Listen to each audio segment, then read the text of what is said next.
All right, welcome to my channel. Today we are going to be installing these brand new clog-free drains. Pretty nice looking, I think, right?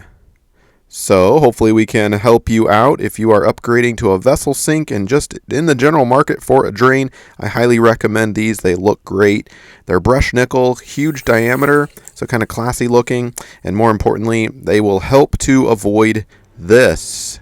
You know, the clog sink, months after months of use, shaving hair, all that good stuff. Pretty nasty. So hopefully these drains will hold up to their reputation of being clog-free. So let's get started.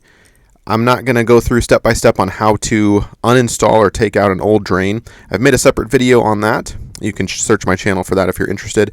But here are the vessel sinks and the faucets we're going to be installing. And these vessel sinks did come with a drain, but I didn't really like the look. The feel was fine, the quality was fine, so I decided to buy drains separately. And I'll put links down below for all the things that you'll need if you want to replicate things. But I'm going to fast forward through the context here. I'm just making my countertop. It happens to be wood. Separate video on that if you're interested, but it's relevant to the drain installation, right? Because if you're cutting your own hole, you'll need to determine where that drain goes, so you can see how I'm doing that there. If you have a stone countertop, you might be dealing with a pre-existing hole, and that will determine the location for you, so you can kind of skip this step. But I'm doing a poplar hardwood countertop, and separate video on that, of course. Have really saved a huge amount of money doing this. Sealed it up with some waterlock stain and sealant, and I think it's going to look really, really good. But just fast forwarding here through the context of getting that countertop cut down to size and sealed up, because it is going in a bathroom and I don't want any water or moisture penetration whatsoever. I don't want swelling. I don't want any shrink, deformation happening with the wood itself. And I want it to be a really beautiful kind of natural finished look with the wood tones popping. So that is kind of what I'm doing here. So we'll fast forward a little bit.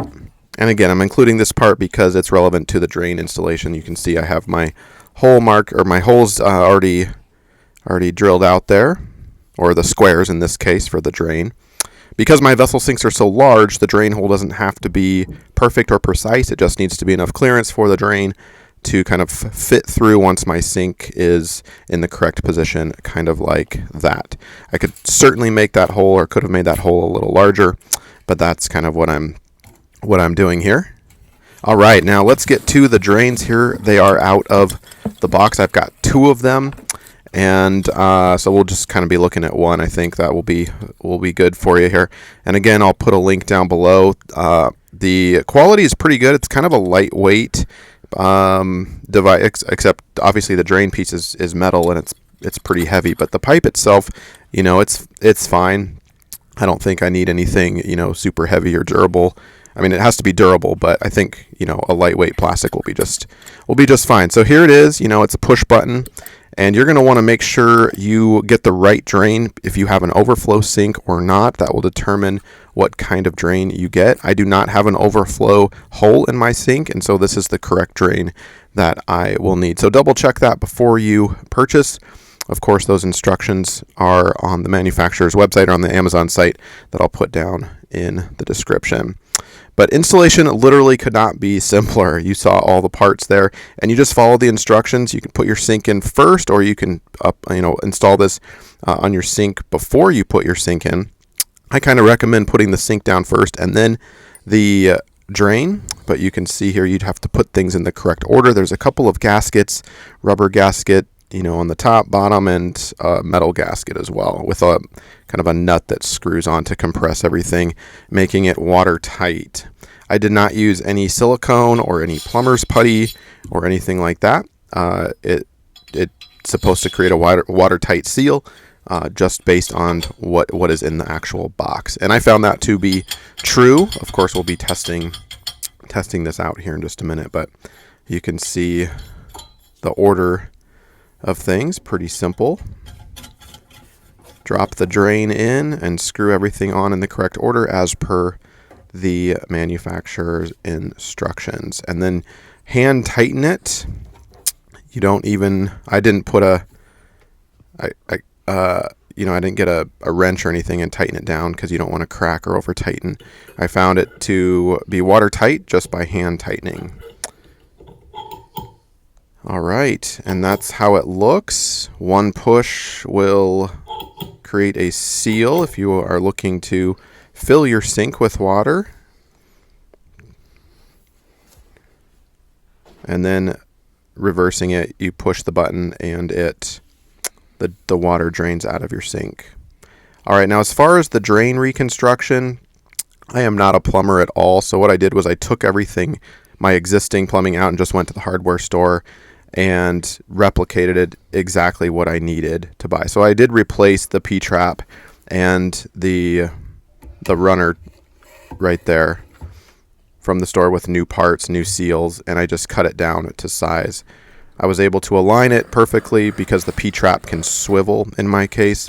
Now you're going to want to hire a plumber if you're not comfortable with this, but basically you just kind of reconstruct what's already there if you're dealing with an existing, if you had something that you uninstalled and it worked fine before.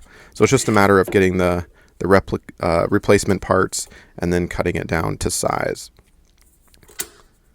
And we'll get our little plastic washer on there.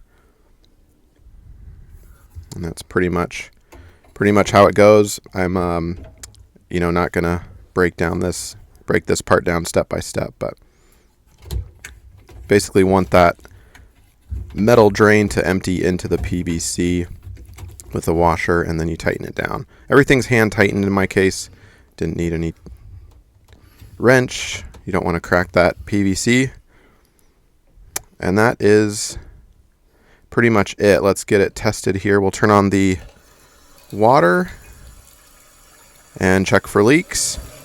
Critical part of the installation step if you're doing this yourself, and you'll want to monitor this over the course of several days, if not several weeks, right? Just make sure your hands are dry, let it run, or after each use you can kind of move your hand along the pipes.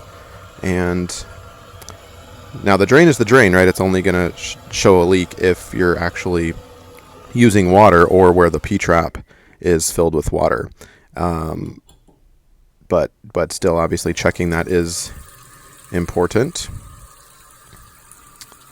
Now we'll press it down to press the drain, and we'll fill up the sink a little bit so you can get a sense for how fast it drains.